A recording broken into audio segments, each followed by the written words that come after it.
اگر آپ ڈپریشن کا شکار ہیں یا اکثر پریشان رہنے لگے ہیں تو اگلے 41 سیکنڈز آپ کی زندگی بدل سکتے ہیں۔ ڈپریشن سے نکلنے کے لیے یہ 4 چیزیں آج سے شروع کر دیں۔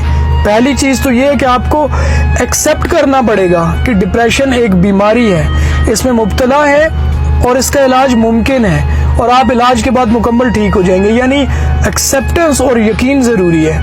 دوسری بات یہ جاننا ضروری ہے کہ ڈپریشن کی وجہ کیا ہے۔ کئی وجوہات ہو سکتی ہیں، کاروبار ہو سکتا ہے یا کوئی کام ہو سکتا ہے، کوئی انسان ہو سکتا ہے یا کوئی صورتحال ہو سکتی ہے۔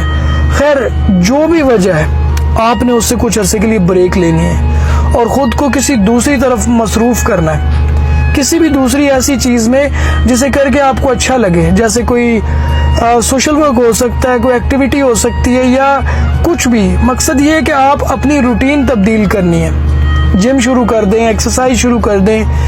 تیسری چیز اس بات کا یقین کر لیں کہ کچھ سچویشنز اللہ کی طرف سے آزمائش ہوتی ہیں اور آپ اس کو کنٹرول نہیں کر سکتے، یعنی آپ نے اپنا اندر خالی کرنا ہے۔ مطلب آپ سائیکالوجسٹ کے پاس جائیے، آپ اسے بتا دیجئے یا پھر کسی ایسے شخص کے سامنے اپنے آپ کو کھول دیں جس پہ آپ کو ٹرسٹ ہو، تاکہ آپ کا من ہلکا ہو، اندر سے خالی ہو۔ یہ بہت ضروری ہے۔ اور چوتھی اور آخری چیز کیا ہے؟